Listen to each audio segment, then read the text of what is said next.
Sebokla kunyasi ndoda kumbobira bira uka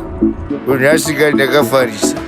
musandibate ndabatwa nedhimoni musandibate ndabatwa nedhimoni musandibate ndabatwa nedhimoni nhasi ndiri kunzwa ndaukicha musandibate ndabatwa nedhimoni musandibate ndabatwa nedhimoni musandibate ndabatwa nedhimoni nhasi ndiri kunzwa ndaukicha tiri kuda mapepe marefu matete matsvuku madhafu manyama mayeloboni nemaslay queens mayeloboni nemaslay queens ndati nhai iwe waita chimbomira kundipa masaita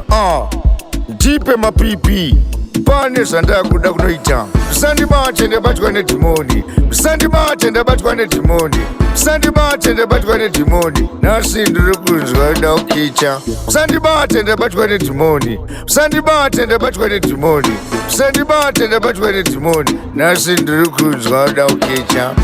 nhasi ndirare kumba handisi kuda kuita nemotakiti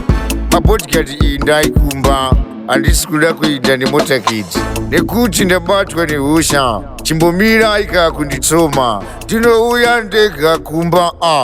ndinouya ndega musandibate ndabatwa nedhimoni musandibate ndabatwa nedhimoni musandibate ndabatwa nedhimoni nhasi ndiri kunzwa ndaukicha musandibate ndabatwa nedhimoni musandibate ndabatwa nedhimoni musandibate ndabatwa nedhimoni nhasi ndiri kunzwa ndaukicha tiri kuda mapepe marefu matete matsvuku madhafu manyama mayeloboni nemaslay queens mayeloboni nemaslay queens ndati nhai iwe waita chimbomira kundipa masaita ndipe mapipi pane zvandakuda kunoita musandibate ndabatwa nedhimoni musandibate ndabatwa nedhimoni musandibate ndabatwa nedhimoni nhasi ndiri kunzwa ndaukicha musandibate ndabatwa nedhimoni musandibate ndabatwa nedhimoni musandibate ndabatwa nedhimoni nhasi ndiri kunzwa ndaukicha nhasi ndirare kumba handisi kuda kuita nemotakiti mapodikati iyi ndaikumba handisi kuda kuita nemotakiti nekuti ndabatwa nehosha chimbomira ika kunditsoma ndinouya ndega kumba